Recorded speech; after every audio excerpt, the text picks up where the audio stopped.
actually, it's just turned almost afternoon. It's April 10th, 2022. And this is something I actually believe this with my heart, that as we build out the future,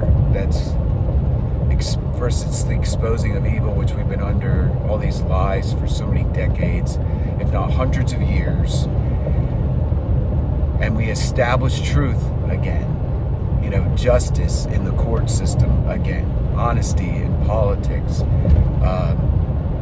fair play, not all this backdoor bribery, blackmail, gamesmanship, big money wins every time. As the humans restore their communities and the nation and the family, which is huge, right? It's the family that has to be restored, because any nation is only as good as the welfare and health of the families within it. And the Father, by God's design, not mine, men, yes, they can be dominant, mean, and horrible, but God, if you believe the Bible, created man first. Thus, he gave him the governmental mandate to take care of the earth, to manage it, to rule it, to have dominion over it. And man could not find a partner. And so when we think about partnership, and then eventually it leads to the idea of marriage, a covenant relationship called marriage. Out of this covenant relationship is life, reproduction, progeny. It's the seed, right?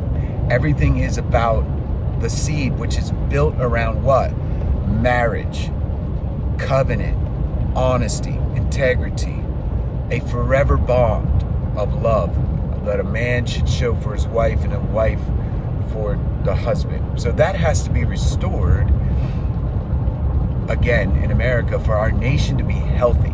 So when we look at all the problems in the schools with the education of the kids and all the lying about sexuality, that boys can become girls, it's all against God and the created design.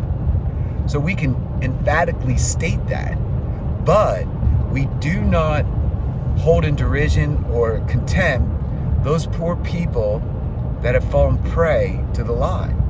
This is very hard to understand. How do we help a person when we know they've been captured by a lie? We love them, but we want to extract them from the lie, because we know their long-term happiness is connected to their biological essence, who they are. There's not one human, I'm going to argue, born of a woman, born of male sperm, that isn't designed either male or female. Now, that doesn't mean that darkness and Satan is not trying to build an androgynous person, male-female attributes. Look at the Baphomet. It's got breasts. It's probably got a wiener. It is the combination of male and female in one person. So it's an attempt by Satan to violate the creative order. He also is involved in the war between the sexes, which should never be. It should always be that men should cherish, nurture, love, lay their life down like Jesus did for us.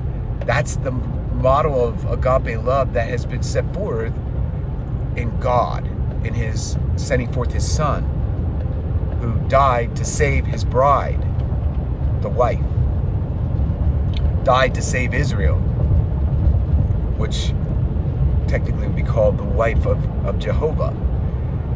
It was all about sacrifice and atonement and repair and reconciliation. So this goes to my main point, that you cannot look at Jesus as a good man or a prophet and compare him to Buddha or Muhammad or other teachers of so-called truth, people of wisdom. What Jesus was and is the Son of God. There was only one Son born of God, born of a woman, but born of heaven. It was immaculate, it was supernatural, and it was one time only.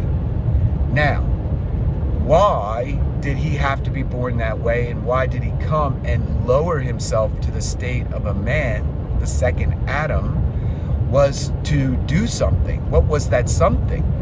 He had to sacrifice himself. Now, why would he have to do that? Well, you go back to why the world is filled with trouble and evil and death. The sins that were committed by Adam and Eve, by violating God's law of not eating the fruit of the tree of the knowledge of good and evil, when they ate that fruit, whatever it was, it brought death to them and to their seed. What did God do to save them? He came to them. He came to them. They ran away from God. They were hiding from God. We all naturally, left to ourselves without any knowledge of Jesus, would hide from such a God as the one that made all things, and you and me, and puts the world in order. The eternal God, you should be afraid. And they were, and they hid, but he came for them, and he started communicating with them. Why did you hide? What did you do? We ate the fruit. We were ashamed. We were naked. We were vulnerable. And what did God do?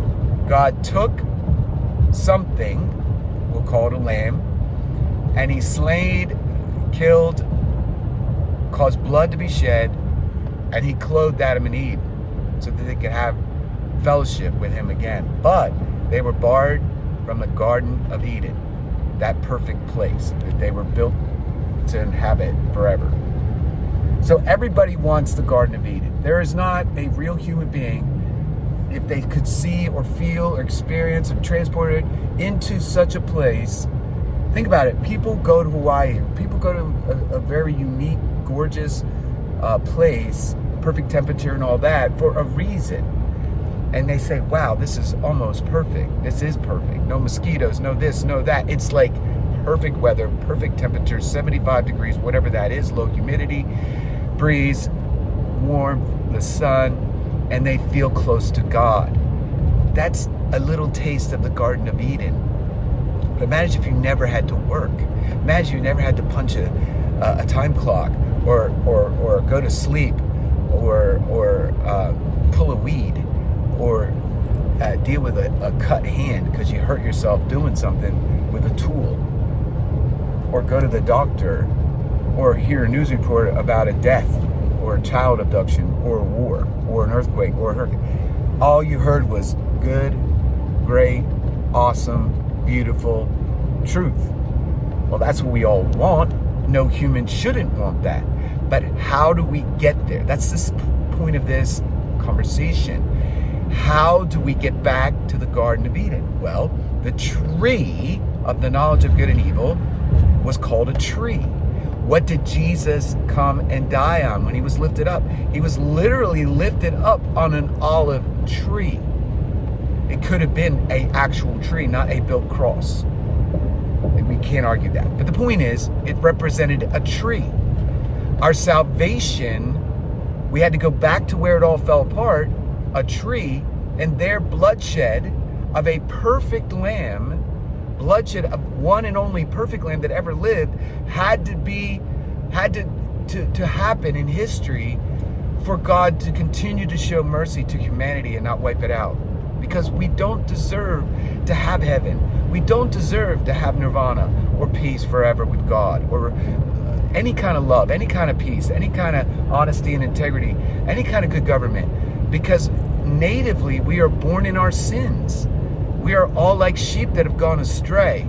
The only way we can get right with God is to look to Jesus, the one who was hung on a tree. Gandhi, Buddha, Muhammad, all these truth teachers all died. They were never resurrected. They never claimed to be God, but they were claiming to be ambassadors of God or truth or whatever. Jesus said he was one with the Father. That's what put him in trouble with the religious system of the day. He said, your father is Satan. I have shown you who I am by my actions, but they called him a son of fornication. Well, he had to be a son of fornication. He couldn't have Joseph as his actual father, or else he would be like us. He had to have a supernatural heavenly seed come into the egg of a real woman to make the God man. That is the understanding of our salvation. So believe today on the Lord Jesus Christ, and you'll be saved, and you'll live forever with God. You'll be restored back to the Garden of Eden. That is the gospel. That's what he did. But look at what Satan is doing right now. He's saying ascension, Jesus' strand, Jesus had a wife, and there's now a kingly seed. No, if Jesus needed a wife, he wasn't perfect. He was one with the Father in perfect fellowship. And the bride of Christ is us, those who believe, male and female. We are the bride of Christ. Jehovah had a wife called Israel. Moses led them out into the wilderness, and there he had a ceremony, covenant ceremony, marriage ceremony, and a 10 commandments and a law about what their marriage would be like. And they violated that marriage. They were divorced because of their sins and their idolatry. They looked to other gods. They never looked to him as they ought to, and they fell away. But in the end, God was always pointing to this human temple being restored by a human presence, Yeshua, who was perfect, Lamb of God, who takes away the sins of the world. That, in my effort, is what the gospel is. May God bless these words.